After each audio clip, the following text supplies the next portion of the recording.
Salut tout le monde et bienvenue encore une fois à une autre émission de Junior Majeur. Et bon, c'est le moment des confessions. J'ai fait quelque chose ce matin. Je savais qu'un jour ça arriverait, mais ça te prend toujours par surprise. Mais oui, je me suis rasé le top des oreilles. Oui, exact. Oui, un petit peu de petits poils. Oui. En fait, j'avais deux choix. Me raser ou me faire des tresses avec, ce qui aurait été un peu weird. Bon, assez de thérapie personnelle. On commence ça tout de suite. Let's go, on parle hockey.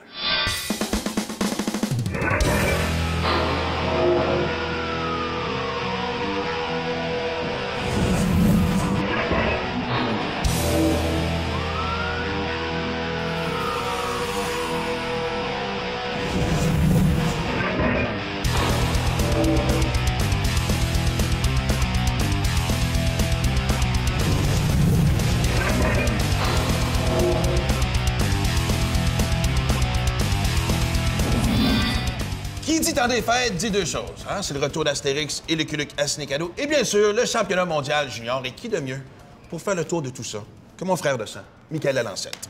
Quand même. Là, cette année, il y a 6 Québécois qui sont invités au camp, au moment où on se parle. Je sais qu'il y en a qui vont dire que c'est pas beaucoup, mais n'oubliez pas une chose. Contrairement aux années précédentes, on n'a pas invité 58 joueurs. Des gros changements à Hockey Canada parce que là, on veut gagner la médaille d'or. Ça fait depuis 2009 qu'on n'a pas été capable d'aller chercher ce titre-là. Exact, ce qui est inacceptable au Canada. C'est sûr, rien de moins qu'une médaille d'or ne passe pas. Et la deuxième des choses, c'est que du côté de l'équipe canadienne, on voulait rassembler tout le monde autour de développer la cohésion. Parce qu'on s'est rendu compte que parfois, dans le tournoi à la ronde, le Canada avait peut-être pas de position comme on aurait voulu, ce qui aurait rassemblé tout le monde. Et là, dès le départ, on veut travailler sur la cohésion, sur les trios entre eux. Et on va voir si ça va donner des résultats ou pas. Mais somme toute, là, quand on regarde 6 Québécois invités par Hockey Canada, c'est quand même beaucoup parce que là, on dépasse notre proportion dans le Canada. Alors, c'est encourageant, puis deux, ça fait mieux que pas mal des années où est-ce qu'on a vu dans les dernières saisons, où est-ce qu'il y avait les joueurs qu'on envoyait, c'était des gars qui remplissaient des rôles de troisième, de quatrième trio. Là, non, là, c'est pas le cas. Exact, ce que j'allais dire. C'est vraiment 6 vedettes qui sont au rendez-vous. Tous ces gars-là méritaient de leur invitation. Tu sais, cette année, on a ignoré des gars comme Max Domi, qui n'est pas avec l'équipe canadienne, qui, normalement, ça aurait fait scandale dans l'Ontario si jamais Max Domi n'avait pas été invité. Là, à 25, ça passe un peu mieux. Il y a de belles surprises. Il y a des oubliés. Max Domi en était une, j'en ai parlé. Eric Comrie, gardien de but. Qu'on y ait, il y a deux gardiens aussi. Ça, c'est une autre surprise, là. Bien, tu vois, justement, d'avoir invité seulement deux gardiens, pour moi, ça m'envoie le message que du côté de l'équipe Canada, on a fait nos devoirs. Déjà, on leur a dit qu'il n'y aura pas de compétition, c'est entre vous deux. Il n'y a pas un troisième ou un quatrième invité. C'est genre, regarde, c'est vous deux, on y va avec vous. J'ai posé la question à Sean Burke, qui est entraîneur des gardiens de but de l'équipe canadienne. Lui, il m'a dit, nous, dans notre tête, on a identifié les deux meilleurs. Alors, à partir de ce moment-là, est-ce qu'on en a invité 3? Est-ce qu'on en a invité 4? Est-ce qu'on fait notre choix tout de suite? Lui, il dit, c'est ces deux gars-là qui ont notre confiance. Alors, de ce point de vue-là, moi, je pense que tant qu'on a invité un, puis que ce soit quand même les deux autres qui soient retenus. Moi, je pense que c'est peut-être la bonne des décisions à faire. Je pense que il n'y a pas de doute là-dessus que les gardiens de l'équipe canadienne ont soulevé des critiques, des doutes dans les dernières années. Écoute, les 2-3 dernières années, ce qu'on n'avait jamais entendu, faiblesse devant le filet du côté du Canada. Écoute, même l'an dernier, lorsque Malcolm Subban s'est pointé comme gardien de but, on avait des doutes déjà à partir du camp sur lui aussi. Là, il y a des gens qui ont dit est-ce que ça va être le gardien qui va faire gagner la médaille d'or au Canada? Finalement, ça s'est terminé par une décevante 4e place.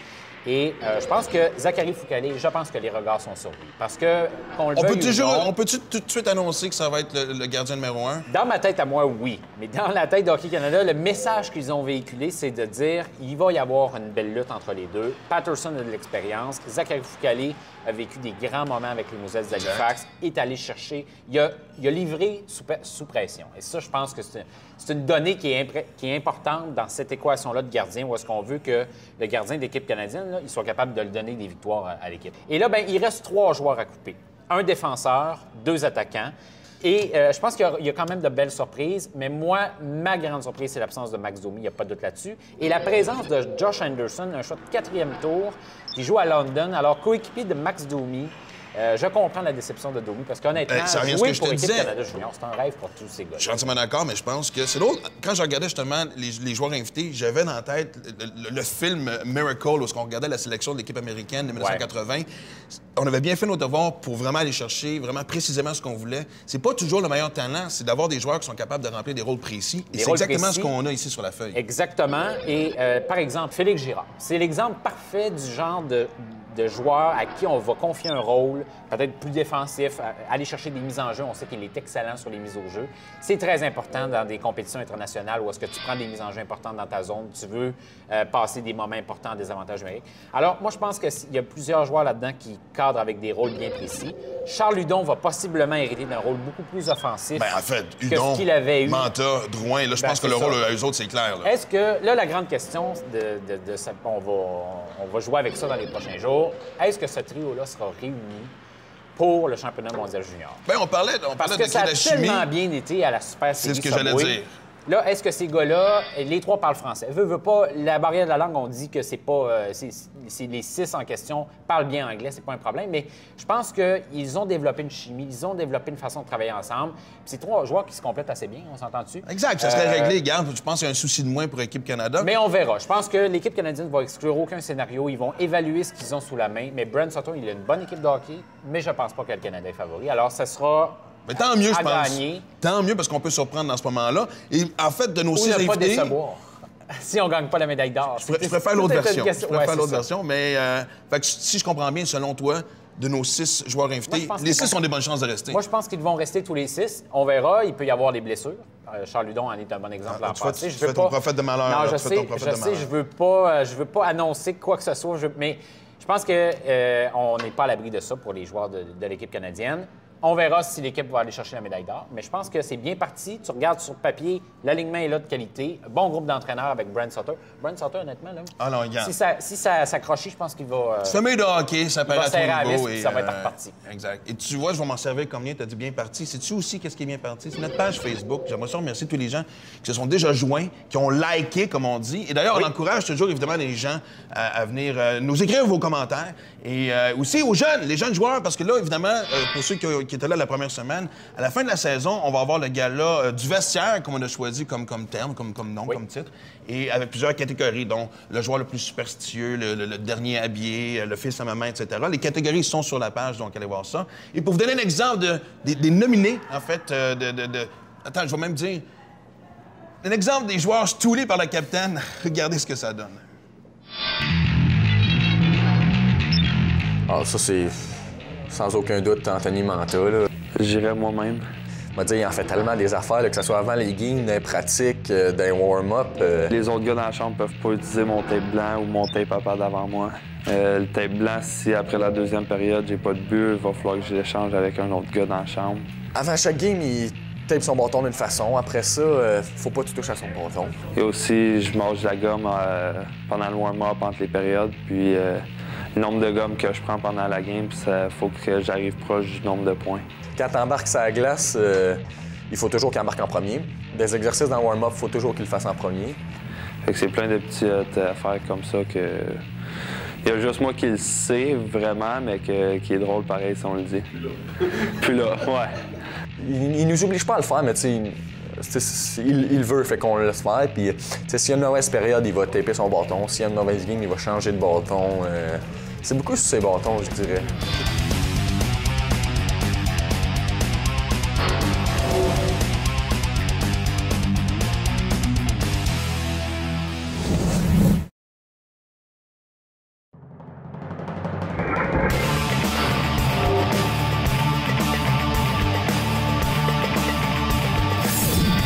Le Drakkar a eu la main heureuse en sélectionnant le jeune Nicolas Meloche au premier tour du dernier repêchage Midget.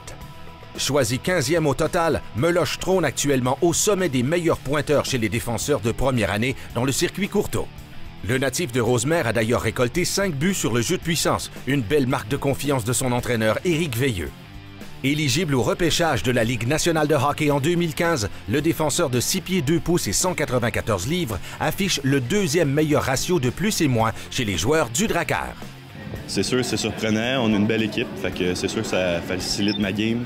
Beaucoup de temps de glace sur le powerplay, ça me surprend un peu beaucoup. Un 16 ans, c'est rare. C'est ça va bien, fait que j'ai du fun sur la glace, puis on continue à essayer de gagner des games. Cette année, j'essaie de faire mes preuves, mais pas trop penser à ça aussi. C'est quand même juste l'an prochain aussi ma grosse saison. Fait que je vais essayer de juste continuer à faire mes affaires, puis pas trop penser à la Ligue nationale tout de suite.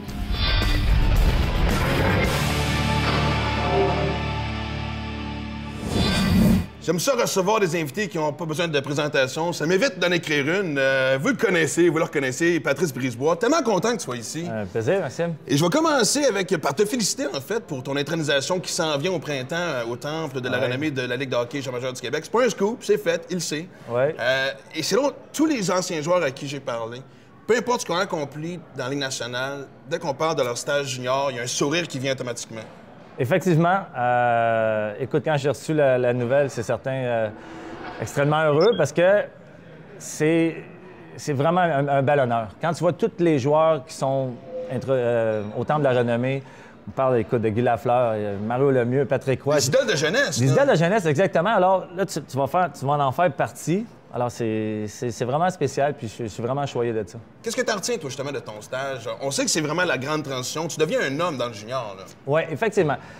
Tu sais, t'es midget 3A, t'es encore jeune. Là, après ça, tu t'en vas au junior majeur. C'est déjà la grosse étape, parce que là, tu dis, bon, les dépisteurs de la Ligue nationale, ils viennent voir le junior majeur. Là, tu dis, écoute... Les gars de la barbe. Les gars de la barbe. Moi, j'ai commencé junior, j'avais 16 ans.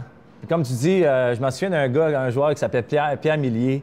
Il jouait à Saint-Jean, il était repêché à Québec avec grosse barbe. Ça a été ma première bataille contre l'ancien majeur. On l'oublie pas, celle-là, la première. On l'oublie pas, surtout, il faisait peur, là. Mais comme tu dis, écoute, ça a été... Mes années juniors, là, Maxime, ça a été incroyable. Parce que tu joues au hockey, tu vas à l'école, mais tu n'as pas la pression de dire c'est ton travail.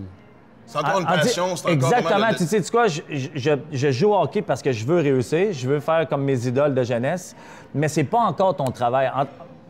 Comparativement que quand tu viens professionnel, là, c'est ton travail, là, tu as les médias qui sont « Hey, lui, il fait ça, lui, il fait ça ». Tu sais, alors, t'as pas mal plus de pression quand tu viens un joueur professionnel, mais junior, ça a été...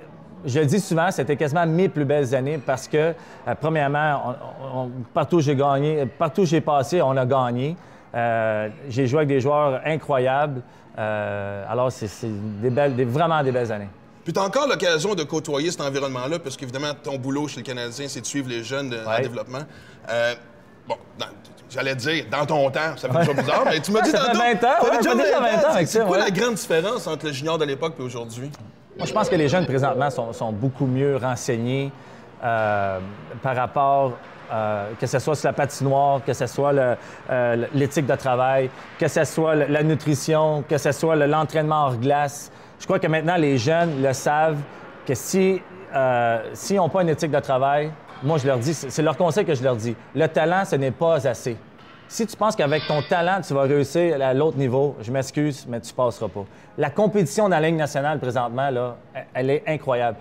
Il y a beaucoup, dans mon temps, écoute, bon, c'était plus nord-américain. Les Russes commençaient à arriver, les Tchèques, là, à cette heure, t'as les Suisses, t'as les Allemands, même t'as le Danemark. Ouais, les Danois! T'as beaucoup de joueurs dans le monde qui veulent venir jouer ici dans la Ligue nationale parce que c'est la plus grosse ligue. Alors, la compétition est tellement féroce. Alors, c'est pour ça que je dis à mes jeunes, si tu penses que t'es bon ici, il y en a d'autres dans le monde qui sont pas mal bons. Alors, c'est l'éthique de travail qui va t'emmener à l'autre niveau. Comme tu dis, ils sont en général beaucoup mieux préparés. Psychologiquement, ça reste-tu pareil? Tu sais, des jeunes hommes un peu qui arrivent là au niveau supérieur, dans la ligue, avec les pros, puis là, comment ça a été étourdi? Ou même ça, tu as vu une différence? Oui, parce que je pense que, encore là, le plus gros conseil qu'on peut leur donner, c'est de bien les entourer puis leur montrer le droit chemin. Mon travail, dans mon temps, c'est Claude Ruel qui faisait ça. Hein? Monsieur Ruel a été un mentor exceptionnel pour moi. Puis il m'a montré comment que ça fonctionnait. Dire que ce soit l'entraînement, que ce soit sa patinoire, mais il faut les entourer, nos jeunes. Il faut leur donner les outils pour réussir. Moi, j'allais dire justement, je pense qu'avec la nouvelle génération, l'extérieur de la glace devient encore plus important. Oui. Réseaux sociaux, évidemment. Et très tout. important, Michel. Il y a un peu plus de babysitting présentement, ça se peut-tu? Je dirais pas babysitting, mais c'est encore là, c'est de leur dire les bonnes choses à faire et à ne pas faire. Moi, personnellement, je suis pas pour ça, mais je respecte les jeunes qui font ça ou les gens qui font ça. C'est une belle façon de se vendre. Mais moi, ma vie privée, c'est important pour moi. Moi, de dire, après un parti, je suis allé manger au McDonald's, est-ce que le monde a besoin de savoir ça? Avec une photo du Big Mac en question. Exactement. C'est déjà arrivé à un de mes joueurs juniors. Okay. Il avait été mangé, puis il tweet ça, puis c'est correct. Mais sais-tu quoi? Le monde, souvent, n'a pas besoin de tout savoir. Que tu te joues une bonne performance, tu joues une bonne partie, ces affaires-là. Sais-tu quoi? C'est parfait, on a gagné. Sois plus un joueur d'équipe, pas juste toi. Tu comprends? Moi, je plus l'enveloppe, là, équipe, famille, moi, je crois beaucoup à ça. Puis c'est comme ça que les jeunes, les jeunes vont beaucoup se mettre ensemble, vont s'unir. C'est comme ça aussi que tu formes des équipes gagnantes.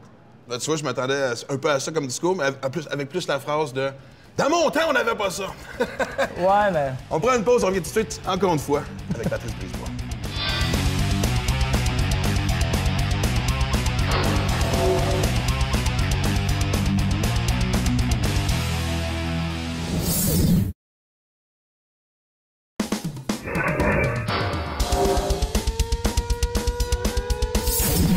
De retour avec mon invité Patrice Brisebois. Et Patrice, présentement, au moment où on se parle, il y a des jeunes de chez nous, de la Ligue, qui sont en train d'essayer de se former, de se tailler un poste avec l'équipe Canada Junior. Tu l'as vécu, toi, 2 fois. 2 fois, oui. Et je veux qu'on le souligne parce que tu m'as appris quelque chose avant l'émission, que Ouais. toi, tu avais été invité à 16 ans, et avant toi, c'est arrivé une fois, c'était Wayne Gretzky. Wayne Gretzky. Chapeau. Merci beaucoup. Chapeau. C'est quoi, cette année-là, il avait gagné la médaille d'or à Moscou. Et j'avais été un des derniers défenseurs retranchés. Alors, j'aurais pu quasiment participer. Mon année à 17 ans, je m'étais blessé un genou. Alors, j'avais quasiment participé à 4 championnats du monde. Alors, ouais. La première, ça a été en Finlande. C'est pas pareil quand c'est joué à l'extérieur. Non. Non, T'as dit, mais j'aime ça quand c'est chez nous parce qu'on sent, tu sais, ouais, tu joues dans c'est un tellement gros fébrile, aréna. c'est tellement... Exact. Mon année au Canada, c'était à Saskatoon. Et ça avait été... Honnêtement, il y avait un drapeau, je m'en souviens, un drapeau énorme. Tu es tellement fier de représenter ton pays.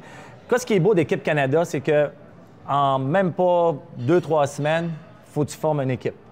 Ça, c'est ça le challenge là, de tout le coaching staff, là, de dire, c'est quoi, que ce soit junior majeur du Québec, Ontario de l'Ouest, là, on forme une famille. Ça se fait vite, ça? Ah, ça se fait vite. Ah, oui, oui. Parce que... Les jeunes, là, je te dis, Maxime, là, les jeunes, là, premièrement, tellement fiers de représenter le pays, tellement fiers de faire partie de l'équipe. Et après ça, tu te dis, sais-tu quoi, on va prouver au monde entier qu'on est les meilleurs juniors au monde. À quel point est-ce que ça t'a transformé en tant que joueur? Parce que tu reviens de là métamorphosé. Là. Ah, ça donne une confiance extraordinaire. C'est, premièrement, le devoir accompli. Quand tu vas là-bas puis tu gagnes, tu fais comme « wow ». Parce qu'on n'a pas le choix ici de gagner, non, on le sait. Au là. Canada, c'est à chaque année, c'est la pression de remporter la médaille d'or. Puis c'est correct. C'est correct parce que c'est notre sport. On veut prouver au monde qu'on est les meilleurs. Puis c'est la même chose aux prochains Jeux olympiques. Même si c'est des professionnels, les gars vont être fiers de porter ce chandail-là et dire on veut prouver encore une fois qu'on est les meilleurs au monde. On parle de joueurs juniors et on sait, en fait, on a souvent fait un gros cas de comment c'est difficile pour les jeunes juniors de percer le Canadien puis de dealer, excuse-moi l'expression, avec les médias. Oui. Surtout quand ils viennent de chez nous. Ça a super bien été l'année passée avec Galchenyuk. Et cette année, chapeau à Michael Bournival. En tout cas, il a l'air de bien s'en tirer. Oui. Pour Michael, je pense que son année l'année passée à Hamilton... C'était bénéfique pour lui, je pense. Ça a été une très, très belle saison pour Michael. Il a amélioré certains points. Puis il est arrivé au camp d'entraînement, il était prêt. Puis des joueurs comme ça, là, Maxime, qui se donnent puis qui sont prêts à payer le prix, on va toujours avoir de la place pour ces joueurs-là parce que c'est ces joueurs-là qui vont donner le momentum dans une partie. C'est ces joueurs-là qui vont faire la différence. L'échec avant, qui vont... Des joueurs énergétiques comme ça, on en prendrait n'importe quand. Dans tes tâches, à toi, justement, dans le développement des joueurs, bon, forcément, il y a tout l'aspect technique du hockey. Oui. Mais là, il y a un côté aussi un peu psychologue que tu es en train de découvrir en toi, là. Beaucoup. Beaucoup. Je dirais pas... Moi, tout le monde dit t'es comme M. Ruel, t'es comme un père. C'est pas un père. C'est pas un père. Je suis pas leur père. Je suis dans l'employé du Canadien de Montréal. Mais moi, je veux que mes jeunes réussissent. Alors, il faut que ça soit... Bon, première chose, c'est sur la passion, c'est certain. Mais je vais aller plus loin que ça. Je veux connaître mon jeune. Je veux savoir, ça va-tu bien à l'école? Ça va-tu bien avec les parents? Ça va-tu bien avec l'entraîneur? Je veux tout savoir. Puis, sais-tu quoi, Maxime? Leur donner de l'amour. Ces jeunes-là ont besoin de dire, sais-tu quoi? T'es beau, t'es fin, t'es capable. Il va y avoir des matchs, sais-tu quoi? Ils l'auront pas. C'est tout simple que ça. Ils vont dire, écoute, puis je suis capable de vivre avec ça, mais il faut qu'ils travaillent, par exemple. Écoute, j'adore tellement ce que tu as dit, puis je peux pas penser à un plus beau message juste avant les fêtes. Oui. Il faut leur donner de l'amour. Patrice, merci C'est simple que infiniment. ça. J'aurais parlé Plaisir, encore pendant Maxime. des heures. Plaisir. Wow!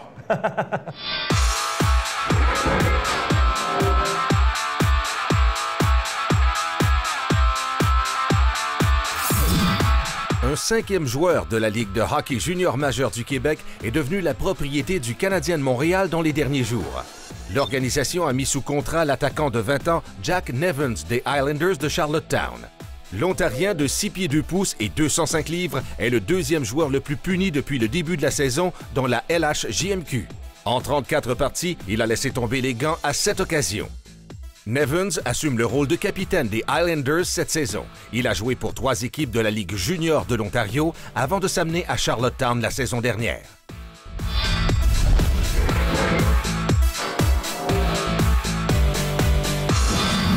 Quand t'es balance comme moi, ça veut dire que t'es incapable de prendre des décisions. Fait qu'est-ce que tu fais dans ce temps-là? Tu demandes conseil. Hein? Qu'est-ce qu'on regarde en fin de semaine? Écoute, je t'enverrai pas trop loin, je vais être gentil avec toi. Je sais aime que tu fais ça. beaucoup de route. Dimanche le 15, Gatineau-Drummondville. Écoute, c'est 2 excellentes équipes de hockey, premièrement. Deuxièmement, les matchs entre les deux ont été super intenses.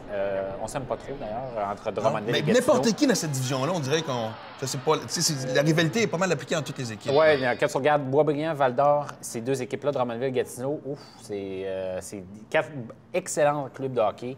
Il y a des surprises là-dedans. Boisbriand est une surprise. Val-d'Or est une belle surprise. Mais là, c'est sûr que ces 2 équipes-là, là, ça va chauffer d'ici la fin. On a vu, les 2 directeurs généraux ont annoncé leurs couleurs. Du côté de Drummondville, l'arrivée de Frédéric Gaudreau, je pense que c'est quand même assez majeur. C'est un capitaine dans cette ligue-là. Du leadership, de l'expérience. Il a gagné la Coupe Memorial. Et du côté de Gatineau, bien là, on est allé chercher Frank Schumacher. On dit que on va se limiter à ces prix-là. Moi, je suis pas trop convaincu de ça, mais on verra pour la suite des choses. Mais ce match-là, ça peut... C'est dans la continuité du reste. Je pense qu'on constate que les équipes sont pas trop loin l'une de l'autre et que, écoute, il y a de l'animosité, on le sent. Il y a eu des bagarres dans les matchs, des bonnes mises en échec. Les entraîneurs ne se gênent pas pour parfois mettre la couleur un peu dans ces matchs-là. Donc, ça va être un excellent match de hockey. Il n'y a pas tout là-dessus. Et parlant de clubs qui s'aiment pas trop, le week-end prochain... Ah, ça, il n'y a rien qui bat ça. Depuis le début de la saison, écoute, il y a seulement eu un match entre Boisbriand et Bécomo et ça a été tout un match de hockey. Bien, on n'est pas surpris, surtout de la façon que ça s'est terminé l'année dernière. Bécomo n'a peut-être pas connu la performance que Éric Veilleux voulait dans ce match-là, mais la résultante est qu'on a eu droit à des sorties de coach spectaculaires, des déclarations.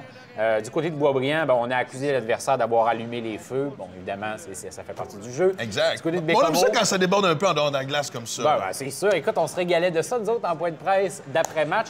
Et Éric Veilleux a mis du sien en disant, écoute, moi, j'ai pas tout le temps ma face à la télé, les réseaux de télé sont pas tout le temps à Bécomo, on est loin. Donc, Éric, come on. Ben ouais, c'est ça. Il a joué cette carte-là, mais honnêtement, ça a donné place à tout un match de hockey. Là, le match numéro 2, 21 décembre à Boisbriand, je pense qu'il va y avoir pas mal de monde. Je pense feeling que que oui. les billets vont se vendre assez rapidement. Il y a des bons matchs dans la mais Ligue, et là, regarde. ça commence à chauffer. Exact, Hein? on va le dire, il y en a On quand a même mis le rond partout. à 8-9, là. Oui, on est rendu à 8-9 déjà, avant les fêtes! Je pense que là, on veut s'allumer pour savoir qui est capable de répondre à qui pour la période de transaction. C'est ce que j'allais Ça va dire. se recalmer un peu après, mais là, janvier, ça va être on sépare les hommes des enfants. Et tu vois, c'est exactement ce que j'aime. Quand quelqu'un prend ma vie en charge, il me dit quoi faire. Ce que je fais peut-être un peu avec vous présentement, parce que je vous dis une chose, on se revoit la semaine prochaine.